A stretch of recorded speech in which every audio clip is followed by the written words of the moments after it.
Muy buenos días a todas y todos quienes nos acompañan en esta transmisión. A nombre de la Secretaría de Cultura del Gobierno de México y desde el Centro Nacional para la Preservación del Patrimonio Cultural Ferrocarrilero, les damos la más cordial bienvenida al tercer y último capítulo del Encuentro de Diálogos, el cual estará dedicado a la realización de la cuarta reunión de museos ferrocarrileros y la interpretación del patrimonio cultural ferrocarrilero. Este espacio se enfocará al intercambio de experiencias en torno al funcionamiento de los museos, gestión de recursos y su integración como una red cultural de trabajo colectivo. Además, para la reflexión sobre su función social y educativa en el marco de la promoción de la cultura para la paz en sus entornos comunitarios y los retos que han afrontado frente a la pandemia del COVID-19. Para el acto inaugural de este evento, le cedemos la palabra a la maestra Teresa Márquez, que es la directora del Centro Nacional para la Preservación del Patrimonio Cultural Ferrocarrilero. Adelante, maestra. Muchas gracias, Rodrigo. Sí, sí se escucha, ¿verdad? Bueno, muchas gracias y buenos días. Bienvenidos a todos y a todas las que nos están escuchando y los que participarán seguramente en muchas de estas reuniones. Estamos muy contentos porque los 2 capítulos anteriores de diálogos han sido un verdadero éxito. Han participado muchísimos colegas de México y de otros países con experiencias extraordinarias. Es evidente que hemos avanzado en muchos sentidos, técnico, académico, museológico, de verdad. Y al mismo tiempo se ha evidenciado la razón de convocar a todos estos de alguna manera también reunidos. Esta forma interdisciplinaria y multidisciplinaria en la que trabajan todos, desde la conservación, la investigación, hasta los museos, es una gran oportunidad en estos tiempos. Y bueno, después de esto quisiera decirles que en particular para esta reunión de museos estamos muy, muy contentos también porque tenemos la participación de un número muy importante de los museos mexicanos. La red de museos es algo que se ha ido construyendo como muy lentamente y a la que en estas últimas épocas hemos apostado todo. Creemos que del trabajo colectivo, del trabajo en el que todos hagamos un poco y todos pongamos nuestros conocimientos y nuestra experiencia, será posible desarrollar todos estos museos con mucha más fortaleza y con mucha más futuro. Hace pues más de 20 años que el primer espacio cultural, más de 30, eh, el primer espacio cultural en México tomó una estación ferroviaria. Esto sucedió en Monterrey, Nuevo León, porque incluso se formó antes que el Museo Nacional, ¿no? Por primera vez fue un espacio que tomó la cultura recuperando esa historia del ferrocarril. Después el Museo Nacional fue ya la formación del Museo Nacional, fue ya el establecimiento claro, institucional y sin problemas de la validez, la importancia, lo rico que podría ser reconocer y recuperar permanentemente el patrimonio y la historia ferroviaria, la cultura ferroviaria, la cultura de los ferrocarrileros. Esto ha sido una experiencia extraordinaria y en los últimos 20 años se han formado todos un conjunto de museos muy importante. Tenemos registrados 35 y en esta reunión tendremos la posibilidad de escuchar de una o de otra manera con las participaciones más o menos 20 de ellos. Es de verdad una riqueza y una diversidad extraordinarias.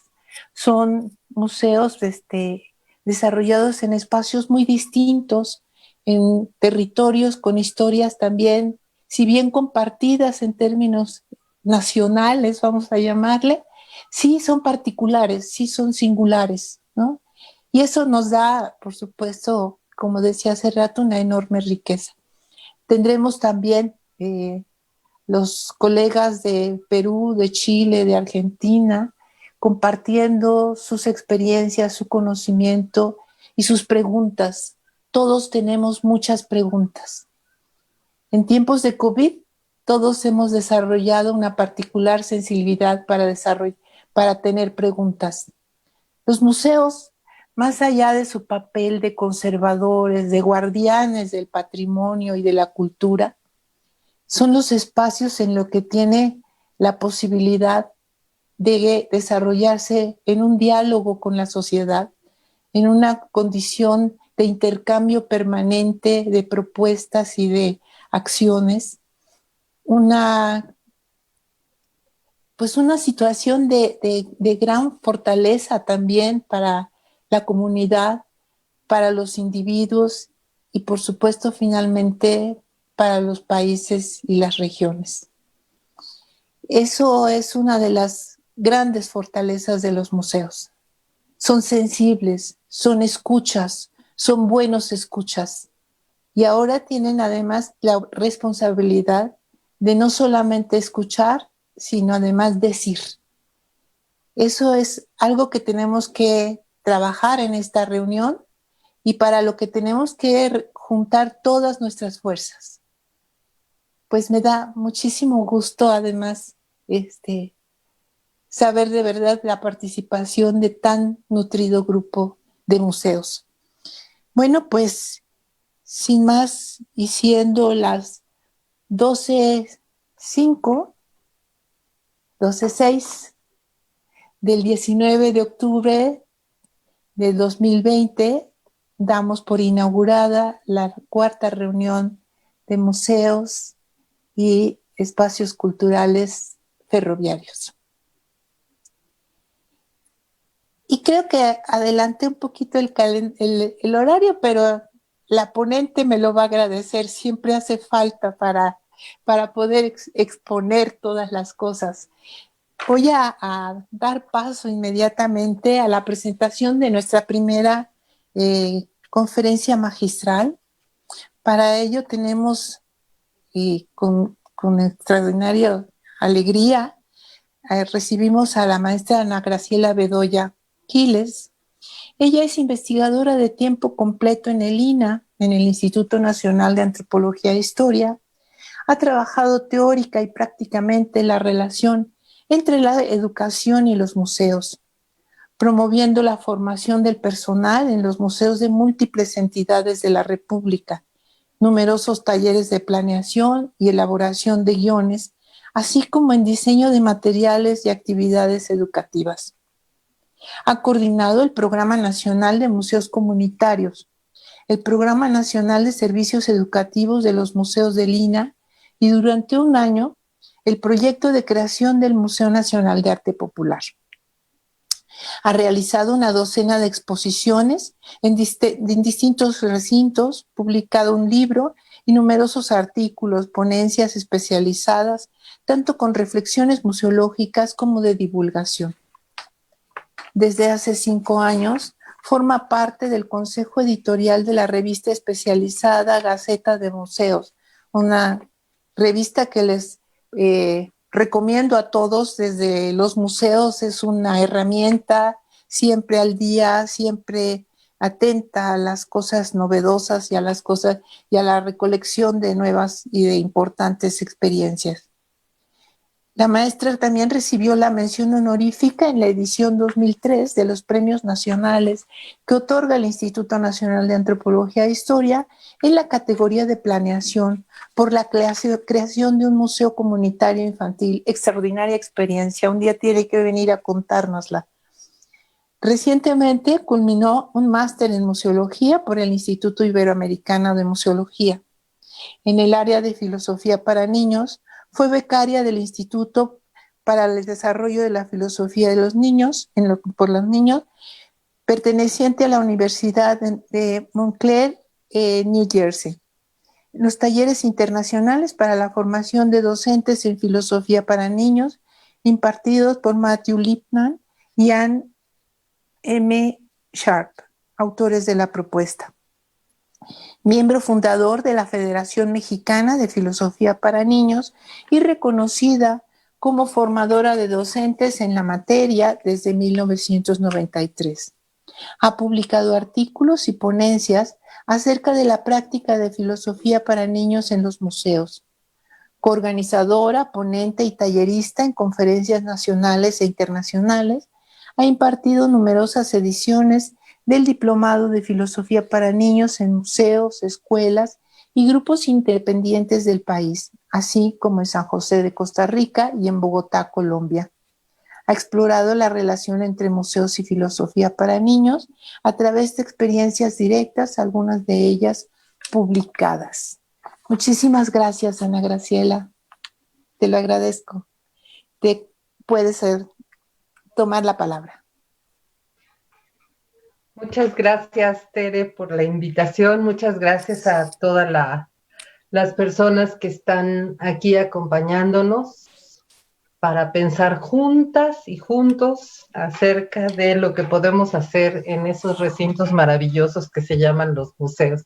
Me sorprende mucho y de verdad que los felicito porque sé que es un trabajo de equipo, Tere, pero bajo tu dirección. La última vez que yo estuve en un encuentro de museos ferrocarrileros hablábamos de 14, creo, y ahorita comentaste que son más de 30 ya los que están en la República. Eso es un trabajo monumental y de verdad que lo celebro y les felicito a todos y todas los involucrados. Yo vine a hablarles de algunas experiencias que fundamentalmente de Lina, pero no solo de Lina, de museos que han intentado vincularse con sus comunidades de una manera creativa y sobre todo con una gran vocación de servicio.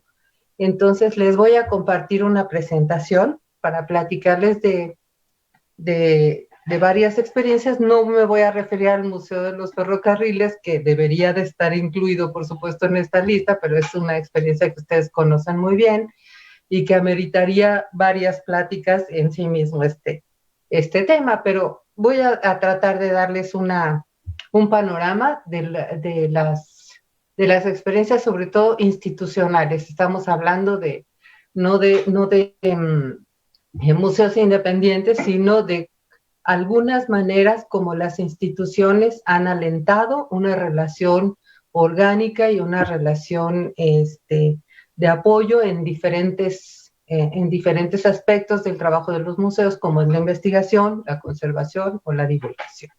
Voy a compartir una presentación que preparé para ustedes.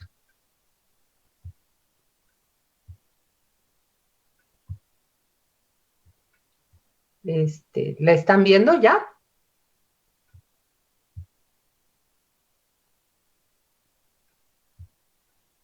¿Sí se ve?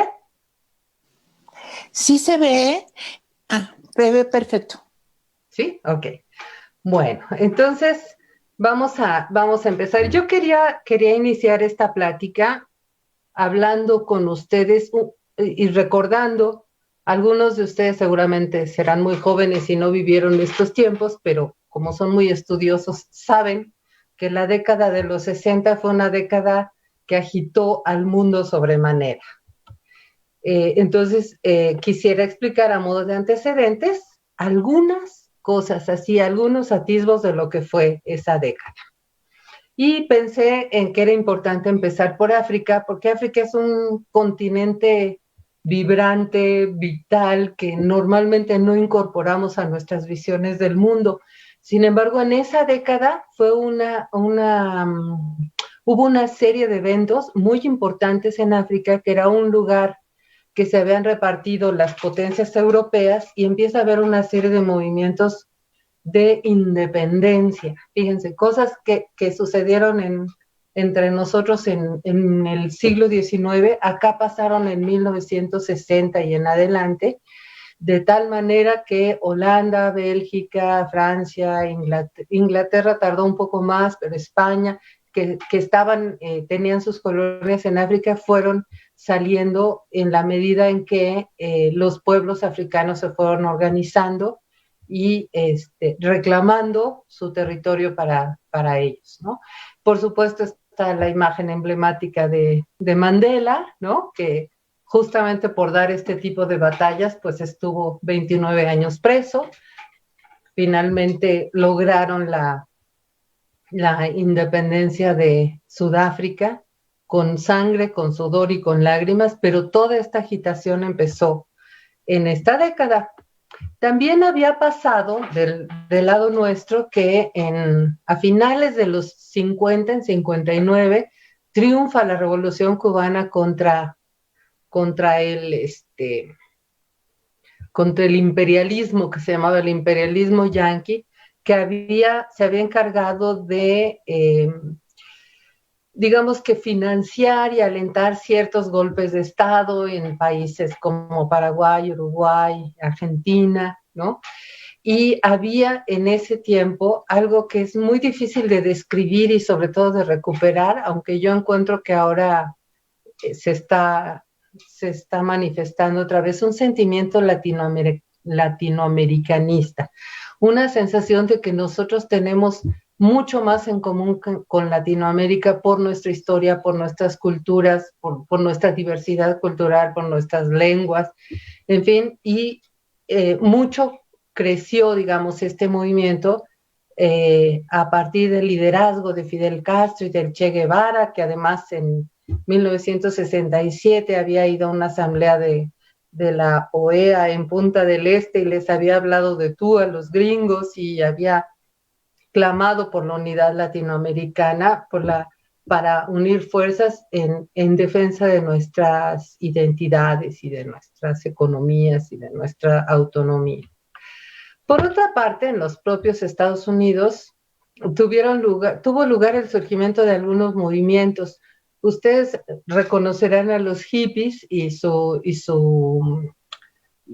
frase, digamos, más conocida de buscar la paz y el amor. ¿Por qué se daba en ese contexto? Pues porque había una guerra de los Estados Unidos contra Vietnam. En la década anterior había habido una guerra de los Estados Unidos en Corea y este grupo, yo creo que proporcionó, digamos, nos dio al mundo como el germen de lo que después serían muchos movimientos ecologistas. Ellos no solo se negaban a ir a la guerra, sino que además se negaban a reproducir el modelo de consumo que privaba, digamos, en los Estados Unidos, porque ellos decían que una gran cantidad de gente podría vivir del desperdicio de comida que había en los lugares de comida rápida, en los McDonald's y eso. Ellos se aproximaban a McDonald's en la noche y recogían todo lo que McDonald's tiraba porque no se había vendido en la mañana. Entonces había como esta resistencia pacífica, pero finalmente fue una resistencia que permeó, digamos, a una generación que estaba queriendo vivir de otra manera. El movimiento contra la guerra de Vietnam alcanzó ya avanzada la década de los 60 a los académicos, porque fíjense que nada más iban a la guerra prácticamente los pobres, iban los negros, los mexicanos y los gringos que no tenían dinero, pero los académicos no iban. Entonces hay un momento en que Estados Unidos está perdiendo la guerra y entonces empieza a echar mano de estudiantes de maestrías y doctorados, y eso sí que afecta a las clases medias estadounidenses que tenían a sus hijos estudiando en las universidades, y hay una gran movilización. Mucha gente dijo que los Estados Unidos perdieron la guerra de Vietnam en su interior, desde el país mismo, porque la gente estaba en contra, ¿no? Abajo del lado derecho hay una foto que dio la vuelta al mundo y que da cuenta de la enorme destrucción de los estadounidenses entre las poblaciones civiles de Vietnam, porque tiraban napalm para acabar con la maleza y entonces que fueran más visibles sus blancos desde el aire. Eso desprestigió también mucho a los Estados Unidos y el conjunto de factores fue el que operó para que los Estados Unidos se retiraran, ¿no? Con una derrota militar. Pero no solo pasaban cosas en Estados Unidos. Aquí tienen dos imágenes, una de movimiento estudiantil que hay en China, y la imagen de la izquierda nos habla de la invasión de la Unión Soviética a Checoslovaquia. ¿Qué les quiero decir con esto? Que también estaban cimbrándose los cimientos de las naciones que aparentemente habían logrado resolver la desigualdad y darle un lugar a la clase obrera y a los campesinos y no sé qué, y en realidad pues se escondían grandes problemas sociales que se reflejaron, sobre todo en el 68, la invasión de la Unión Soviética a Checoslovaquia, que fue algo muy reprobado en el mundo, porque además tuvo una resistencia muy importante en esos países.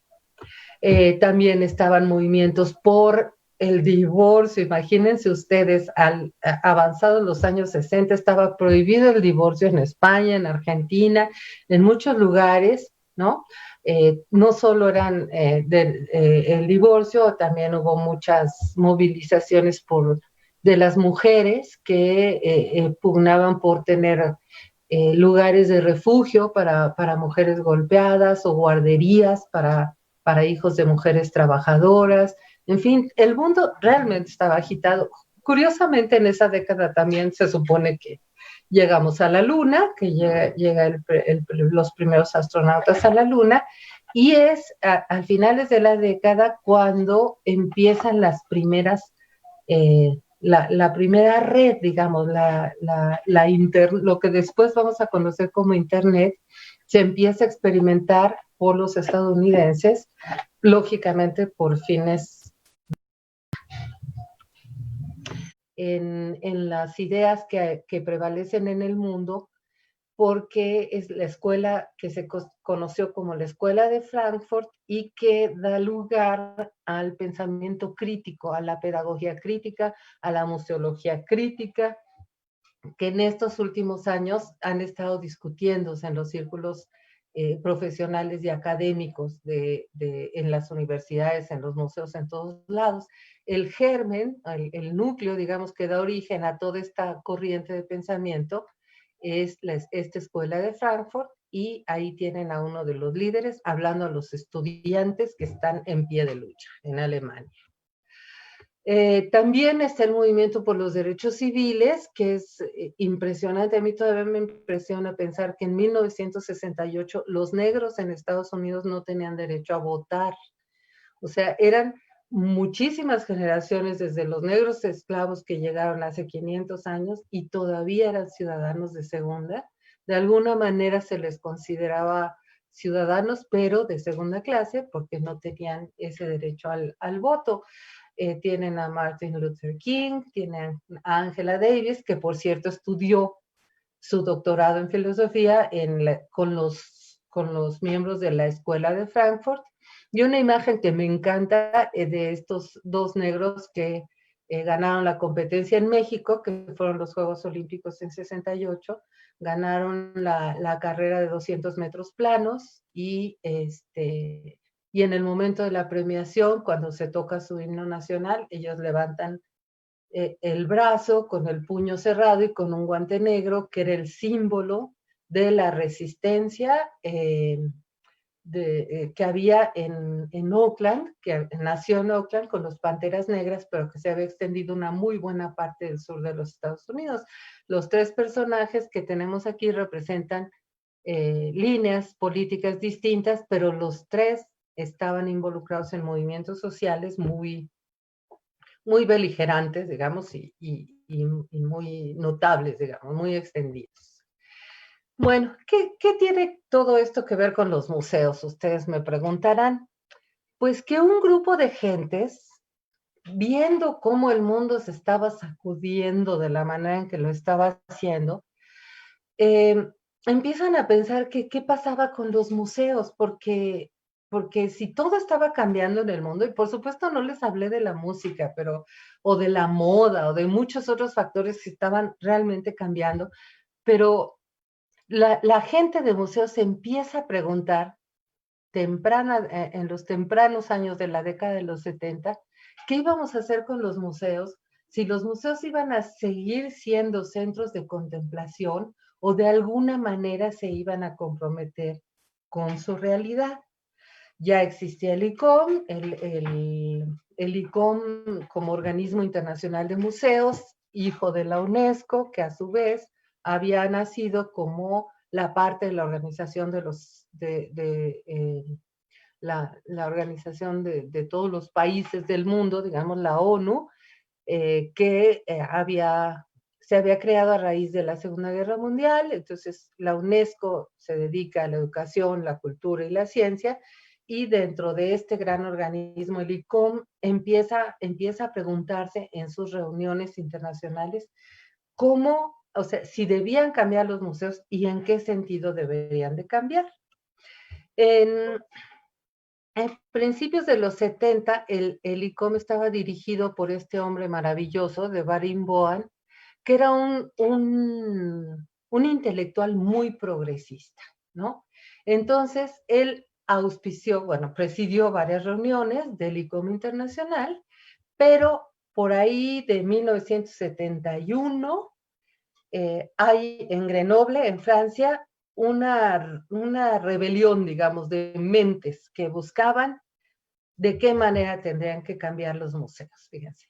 Y entonces, justamente él apoya la realización de una reunión a la que asistió nuestro Mario Vázquez, que no sé si todos ustedes conozcan, pero Mario Vázquez, mexicano, era representante también de un grupo de gente de México que pugnaba museos.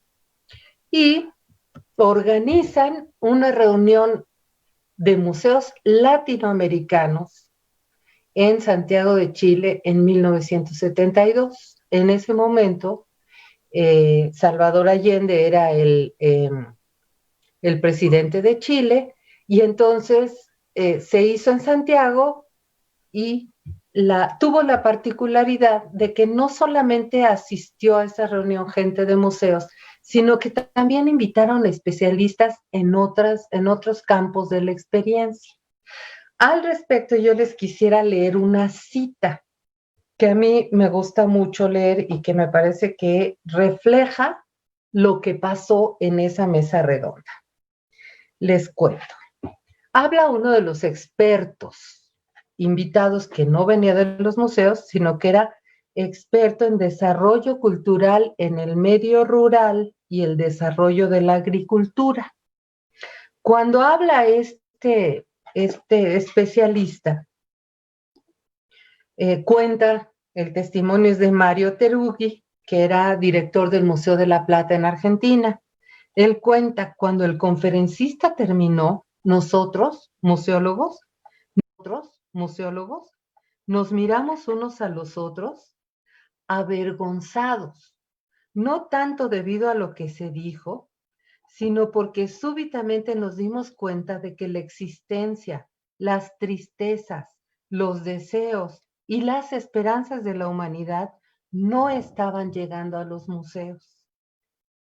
Nos miramos unos a los otros en silencio durante un tiempo, ya que habíamos constatado, sin que más nada hubiera dicho, que el museo está insertado en el árbol de la sociedad, pero que no significa nada, a menos que se extraiga del tronco principal la savia vital que se origina en los campos, en los talleres de trabajo, en los laboratorios, en las escuelas y en las ciudades. Entonces, como consecuencia de esa y muchas otras reflexiones que hubo más adelante en distintas reuniones, se crea, según yo, lo que es la museología. Se llamó Nueva Museología como movimiento, pero yo pienso que ahí nació la museología. ¿Por qué? Porque desarrolló un aparato conceptual que es el que nos ha regido a varias de las experiencias que hoy les vengo a relatar. Y fue un cambio conceptual que tiene que ver con que antes un museo estaba compuesto de 3 partes. Una de ellas era el edificio.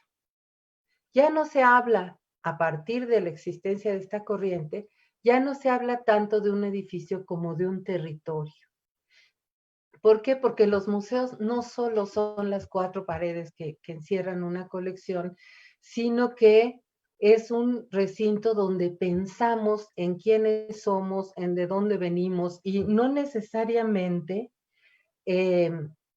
estamos circunscritos a los límites políticos actuales, ¿no? Por ejemplo, cuando pensamos en regiones culturales, no tienen tanto que ver con los límites que tiene un Estado de la República, sino podemos hablar de regiones porque tienen en común una historia, una geografía, un clima, una serie de lenguas que se hablan, relaciones sociales que tienen lugar, como las de mercado, las de cultivo, las de reciprocidad que hay entre comunidades. Entonces, el museo empieza a hablar más o a explicar más la manera de estar en el mundo de las comunidades a partir de una noción de territorio.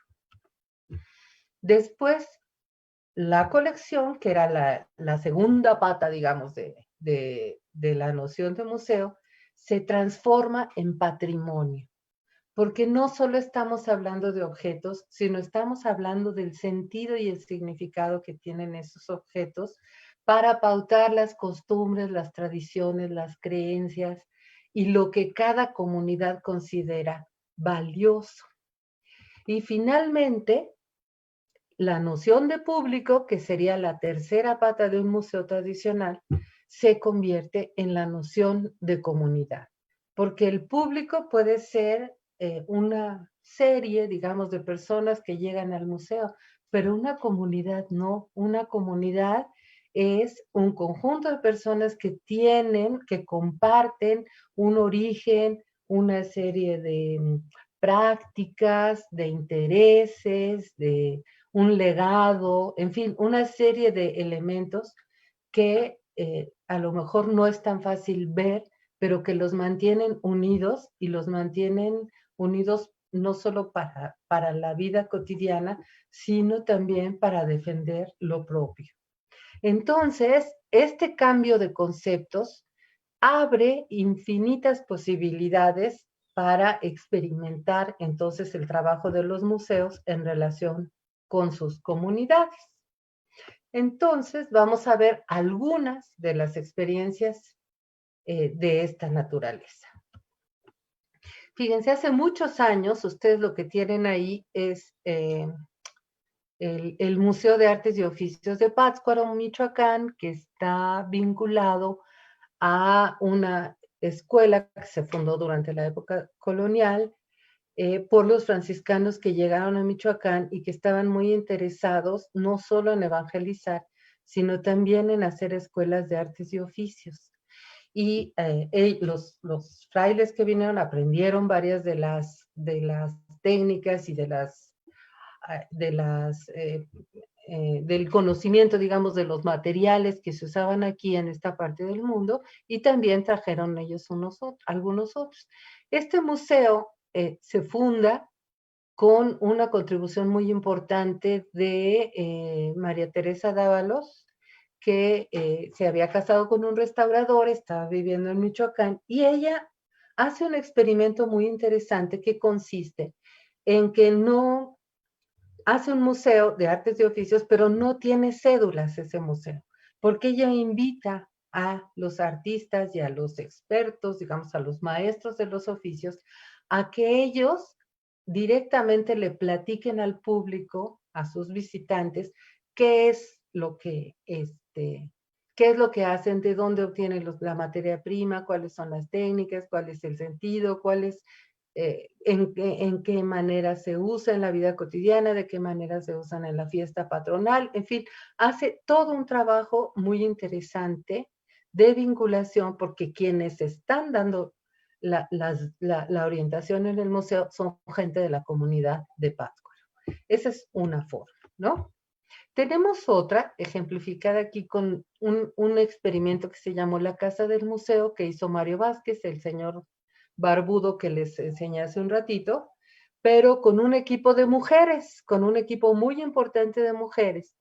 Y lo hace a partir de una encuesta que se hace cuando se inauguró el Gran Museo de Antropología en Chapultepec en 1964, Mario quiere saber quiénes son las personas que asisten al museo y se da cuenta de que no es el gran público para el que estuvo pensado. Entonces él empieza a experimentar cómo llevar el museo a la gente que no acude al Gran Museo de Antropología. Y entonces ubica este experimento en Tacubaya, en un barrio, digamos, con muchas carencias, un barrio popular, carencias en todos sentidos, y entonces él quiere contarles en primera instancia a las personas que viven ahí por qué viven ahí, qué pasaba antes, como proporcionarles un contexto histórico de sus orígenes, y anima la vida de la Casa del Museo con actividades artísticas que son de interés de los jóvenes, le importa mucho que vayan los niños, en fin. Esa es otra manera, digamos, llevar el museo a los lugares que se necesitan.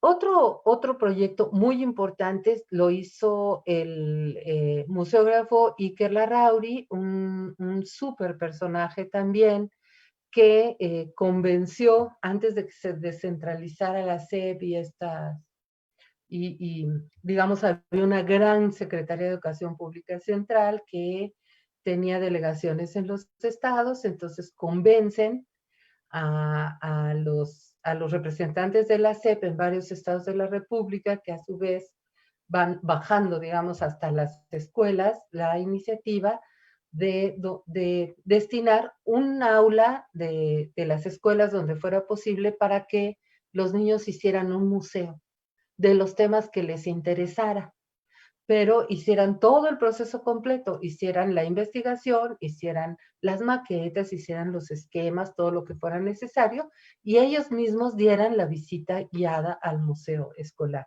Este proyecto tuvo mucho éxito porque lograron hacer más de 600 museos escolares en una gran parte de la República, y bueno, involucraron muchos maestros, tenían un equipo, en fin. Fue un proyecto como muy trascendente. Otro ejemplo que tenemos ya no es del INAH, no es un museo del INAH, pero lo hizo gente que había tenido mucho que ver con el INAH, que es el Museo Nacional de las Culturas Populares. Bonfil, que es el personaje que está en el centro de la imagen que ustedes ven, ahí había sido director del Instituto Nacional de Antropología e Historia, ya lo había dejado y había empezado a trabajar teóricamente y prácticamente la noción de cultura popular. Fíjense que hasta entonces, Bonfil dejó de ser director del instituto en 1976, por ahí. Y en aquellos entonces los antropólogos básicamente se dedicaban a estudiar, a hacer investigaciones sobre los pueblos originarios o sobre campesinos, o empezaban también estudios sobre obreros y todo, pero la cultura popular no era reconocida. Entonces, Bonfil sí se preocupó mucho por porque se creara una dirección de culturas populares, el Museo de Culturas Populares, que fue un museo muy particular. Tienen ahí nuevamente a Mario Vázquez, a la derecha de Bonfil, y a la izquierda de Bonfil está un antropólogo que se llamó Arturo Barman, que fue como pionero en las investigaciones sobre campesinos. Esa foto es de los años 80 ya, principios de los 80, porque estaban preparando la inauguración del Museo Nacional de las Culturas Populares con una exposición sobre el maíz. Acá lo interesante es que la intención era dar voz a los campesinos, a los pescadores, a los obreros, a la gente que hace radio, a todos los creadores de cultura popular, por supuesto, músicos, panaderos, ¿qué les digo? ¿No? Los sectores que hasta los luchadores hicieron una vez una exposición sobre la lucha libre. Entonces, la idea de Bonfil y de el equipo era acompañar a los creadores de cultura popular haciendo la investigación y entonces hacían una gran exposición, una exposición de gran formato, digamos, porque la sala de exposiciones del museo en ese momento era de un poco más de 800 metros cuadrados, se podían hacer exposiciones grandes, pero no eran exposiciones permanentes, eran temporales. Esta es una característica muy importante de este museo, porque entonces estaban, hagan de cuenta, 10 meses en la exposición, después se quitaba, y la idea de Bonfil es que cada vez que se quitara una exposición se fuera a fundar un museo estatal o regional o lo que fuera de cultura popular en alguna parte de la República. Esto no siempre fue posible, más bien solo fue posible una vez que se hizo una exposición sobre el café y que esa exposición sobre el café era el tema, digamos, los cafeticultores y se planteaba ahí toda la problemática del café orgánico, de quién certifica el café, cómo se produce, en fin. Era una exposición muy importante, muy interesante, y es así cuando se quitó del museo, se fue a fundar un museo del café en Chiapas. Pero por esta intención de no tener exposiciones permanentes, el museo no tenía bodegas y sí tenía un área muy importante que después todos le copiamos a Bonfil, que es el área de animación. O sea, al mismo tiempo que se estaba haciendo la investigación, se estaba planeando de qué manera se iba a animar el museo. Me gusta mucho ese nombre de animación porque no es nada más difusión o divulgación, sino era como para que la gente fuera un día a la exposición y escuchara una conferencia, y fuera otro día a la exposición y comprara un juguete o comprara un libro, o como en el caso del maíz, un histórico e insustituible recetario sobre el maíz que hicieron las esposas de los campesinos. Y a veces hacían concursos y a veces, en fin, el chiste es que la gente encontrara muchas razones para asistir constantemente a este museo. Bueno, otra experiencia interesante de vinculación con las comunidades la inició la maestra Cristina Payán en el ex convento agustino de San Juan Evangelista en Culhuacán, al sureste de la Ciudad de México, porque siendo un monumento histórico que no se puede de ninguna manera dejar en manos de la comunidad, se incorporó a la comunidad de muchas maneras. Este es un experimento que también merecería mucho tiempo para platicarles en qué consistía, pero básicamente la tesis que animaba este experimento es que si el museo le prestaba a la comunidad que lo rodeaba servicios educativos, culturales, que fueran significativos para la gente de la comunidad, entonces la comunidad se podría corresponsabilizar en la conservación del monumento. Entonces, ¿de qué manera participaban? Pues de muchísimas, desde la planeación de actividades, porque se hacían exposiciones comunitarias sobre los temas que le importaba conocer a la comunidad, pero también se daban talleres que le importaban a la comunidad. Fíjense, esta es una comunidad que a pesar de todos los ejes viales y de que lo convirtieron en zona industrial y de que hubo un montón le quitaron el agua, ¿no? Porque era un medio lacustre, estaba lleno de canales que lo comunicaban con Chalco y con Xochimilco y con la Viga y con el centro de la ciudad. O sea, era un paisaje como muy parecido al de Xochimilco. En los años 50, abruptamente Miguel Alemán lo declara la zona industrial, les quitan el agua, se acaban las chinampas, se queda nada más el cultivo de temporal en las faldas del Cerro de la Estrella. Entonces la comunidad está muy fragmentada y no obstante mantenía la unidad de los 8 barrios sobrevivientes a partir de un sistema de cargos que tenía que ver con la celebración de las diferentes fiestas patronales alrededor del centro, digamos, de culto más importante que estaba justamente en el centro de Culhuacán. Entonces, bueno, ahí había muchas cosas, muchas circunstancias que nos permitieron como parte del INA vincularnos con la comunidad a través de la mayordomía, o sea, de sus instancias religiosas, o a través de la junta de vecinos, que era la instancia civil organizativa. Entonces ahí de pronto se llevaban a cabo juntas o sea, reuniones de la junta vecinal para ver los problemas del panteón o problemas de vialidad o lo que les estuviera pasando, pero también una parte importante de las fiestas patronales se llevaban a cabo en coordinación con Culhuacán. De hecho, fíjense, todavía hasta la fecha, porque este proyecto que les hablo empezó en los años 80, ya tiene un rato, y todavía hasta la fecha, el jueves de Corpus, que es digamos, uno de los días de la fiesta grande del pueblo que dura 8 días, porque son 8 barrios, el jueves de Corpus generalmente le toca a Culhuacán, y todos los barrios llevan un altar en la parte del parque histórico, llevan un altar y llevan al santo patrono de cada uno de los barrios.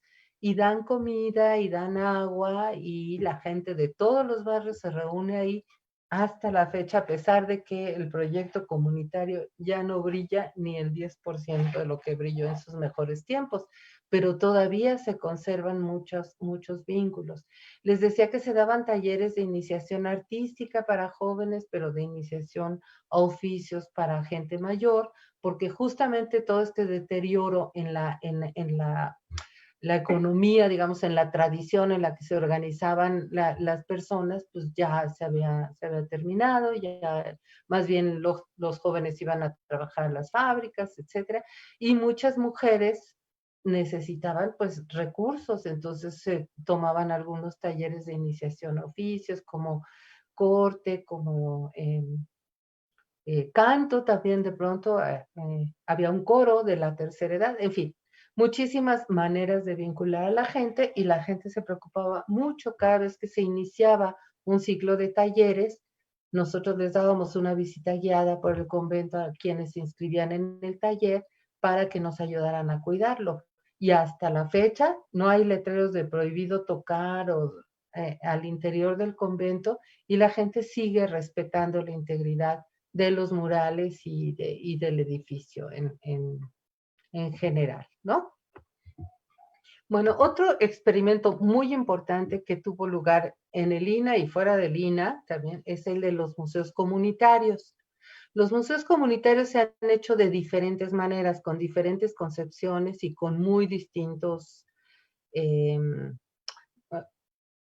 principios, digamos, que los animan, pero digamos que la mejor tradición de museos comunitarios de Lina tuvo lugar sobre todo en los estados donde hay comunidades con una matriz cultural indígena que les permite ser comunidades muy organizadas. En el norte no pasaba tanto porque no había esa fuerza organizativa que tenían las comunidades del centro. A mí me tocó coordinar efectivamente ese programa los 3 últimos años, cuando fue colaboración entre el Instituto Nacional de Antropología y la Dirección General de Culturas Populares.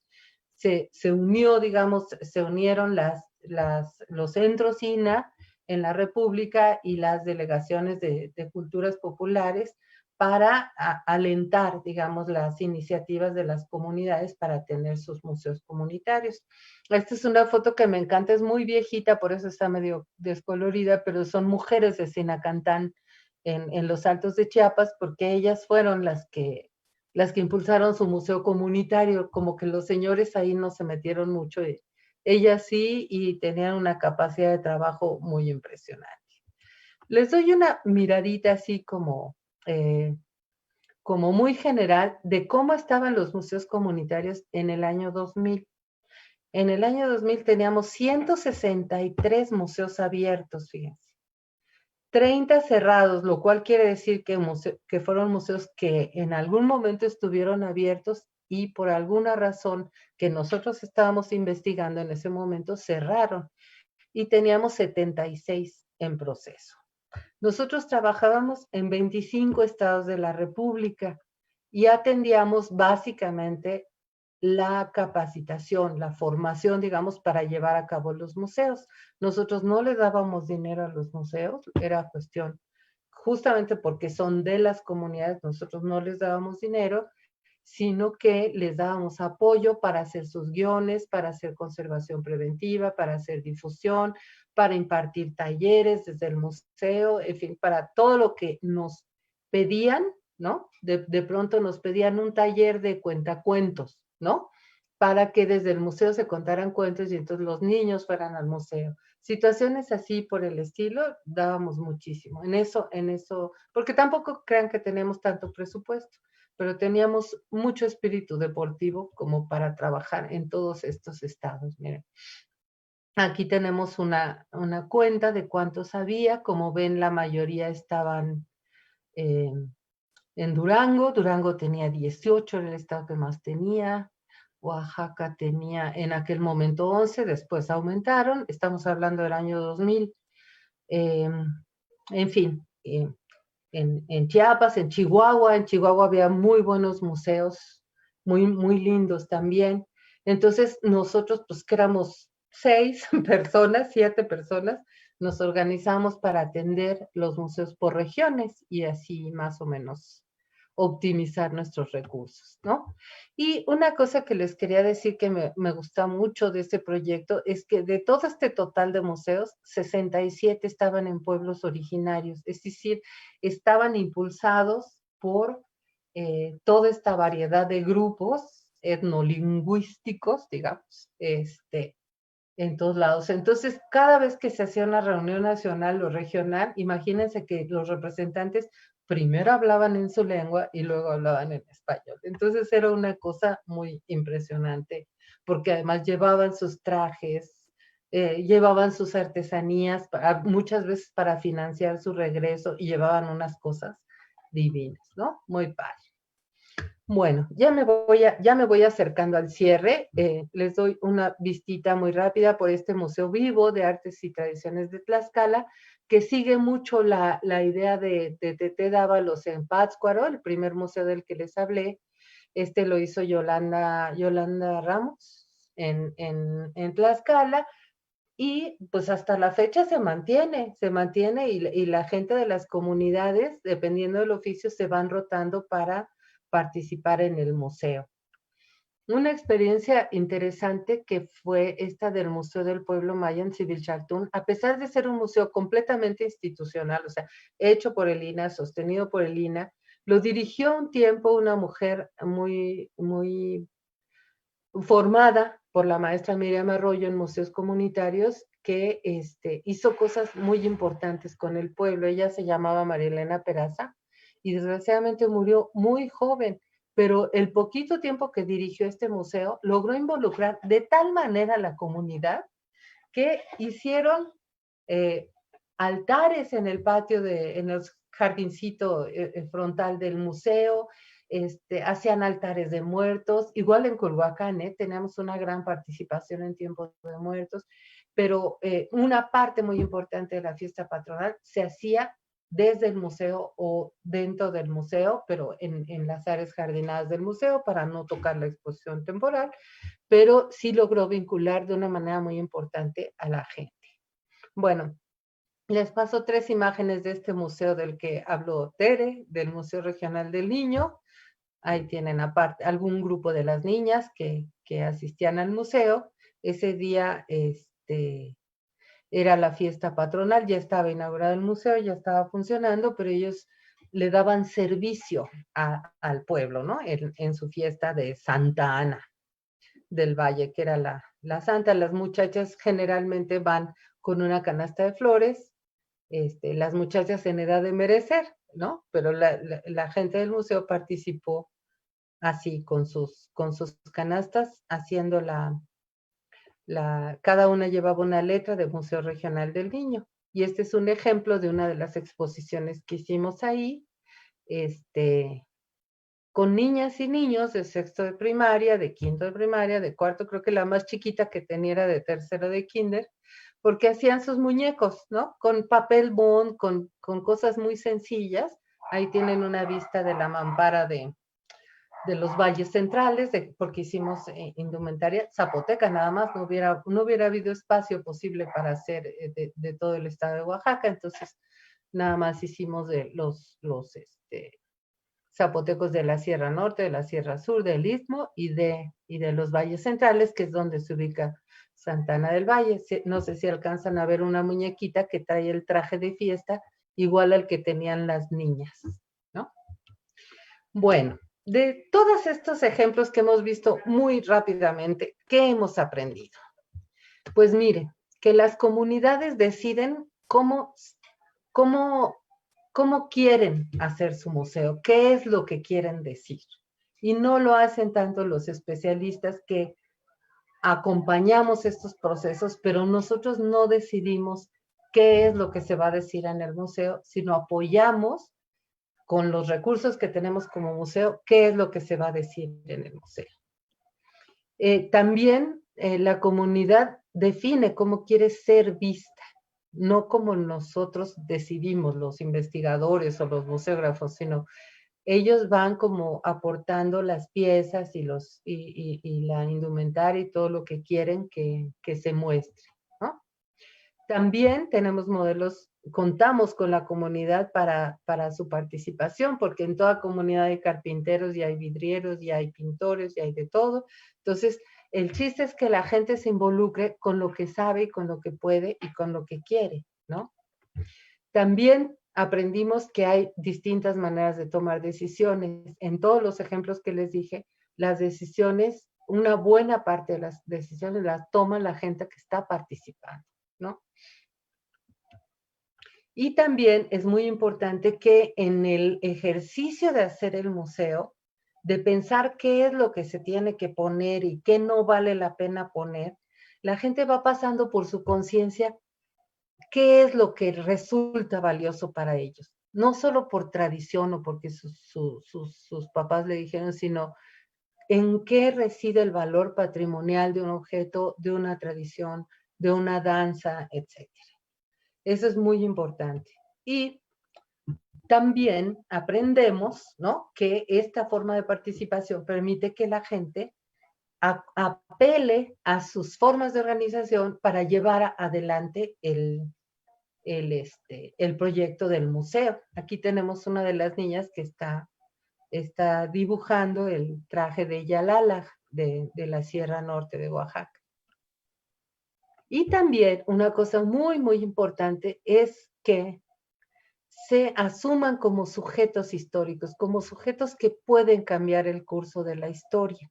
Y eso pasa mucho cuando en los museos se van enterando o van armando el rompecabezas de su propia historia y entonces se dan cuenta de que sus papás, sus abuelos, sus tíos influyeron en el curso de la historia, que eso nos ha pasado en muchos de los museos, que se sabía, se suponía, se contaba, pero ver en el museo plasmada una historia donde aparecen los nombres de sus familiares más antiguos, eso es algo que creo que hace que la gente voltee hacia el futuro y no se quede nada más, que sí es importante, orgullosa de su pasado, pero que se den cuenta de que ellos pueden incidir, que tienen alguna capacidad de modificar, de mejorar el entorno en el que viven, ¿no?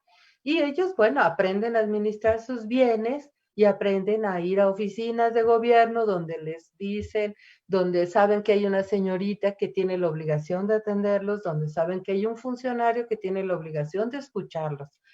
A lo mejor no tiene la obligación de hacer lo que ellos quieren, pero sí tiene la obligación de recibirlos y de tratarlos correctamente, ¿no? Bueno, pues esto es lo que yo preparé para ustedes. Ahí está mi nombre, está mi dirección electrónica y mi gratitud por este tiempo para compartirles estas experiencias. Muchísimas gracias.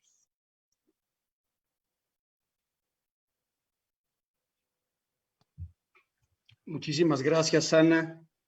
Tenemos comentarios y algunas preguntas en Facebook y en las redes sociales.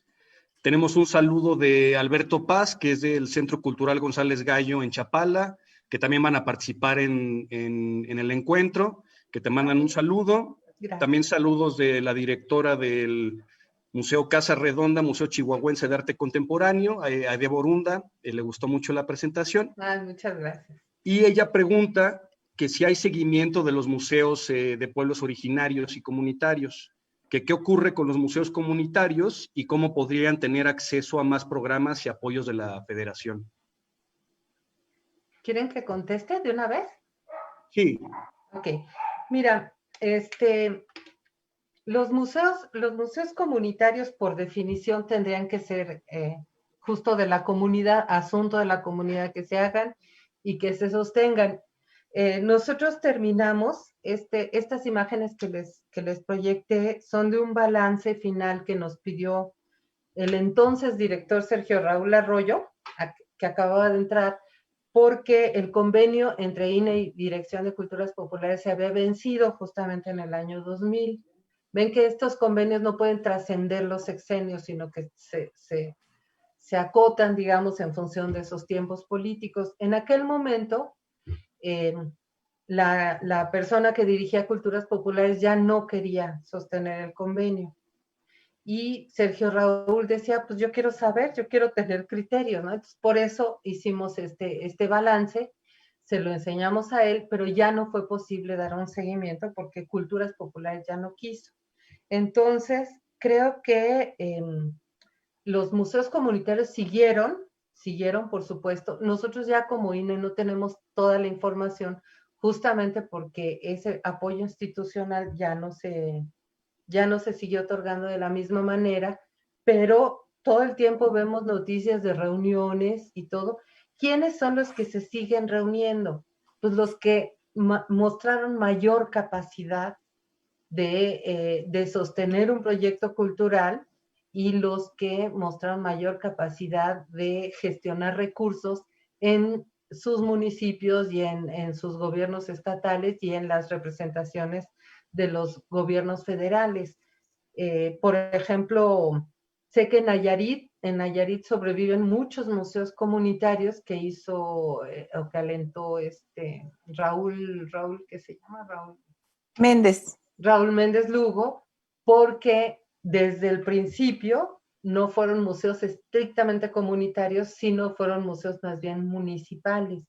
Entonces, lo cual no invalida, digamos, la participación de la comunidad, pero él encontró un modelo mixto, ¿no? Entonces hicieron museos muy bonitos y además museos que de alguna manera corresponsabilizaron a los gobiernos municipales. Eso pasó en Chihuahua también en algunos museos, ¿no?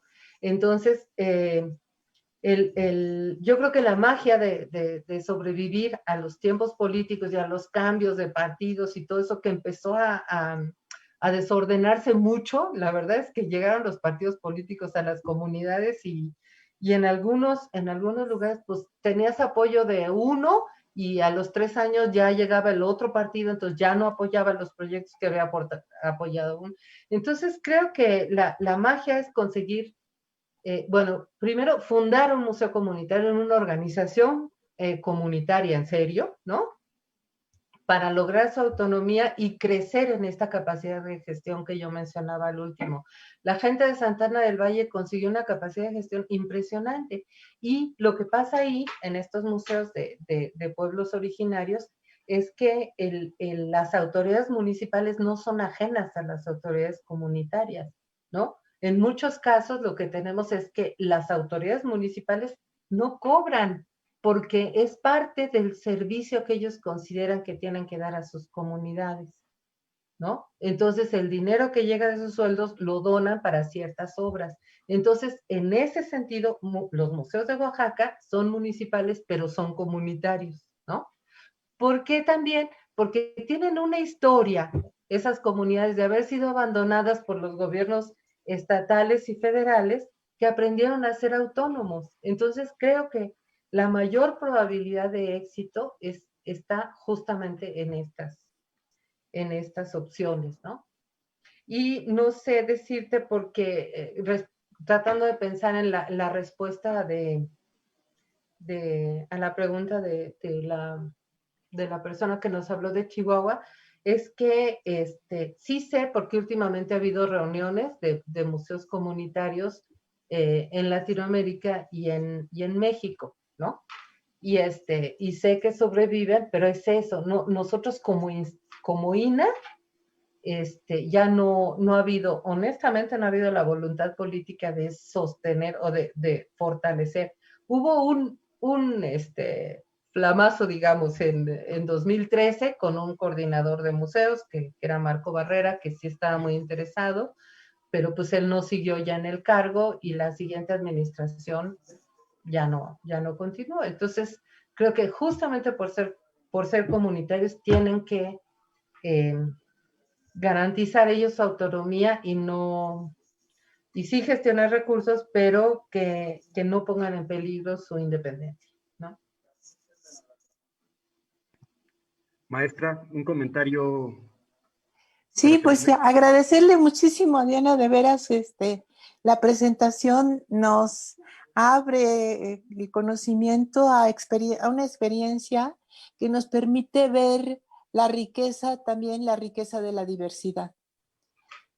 En casi todos los casos, los museos del ferrocarril están ubicados en espacios urbanos, en espacios formados ya de otra manera, ya no son solamente poblaciones originarias, en algunos casos también forman parte de esa comunidad, que ahora son muchas comunidades en esos casos, ¿no? O sea, Claro.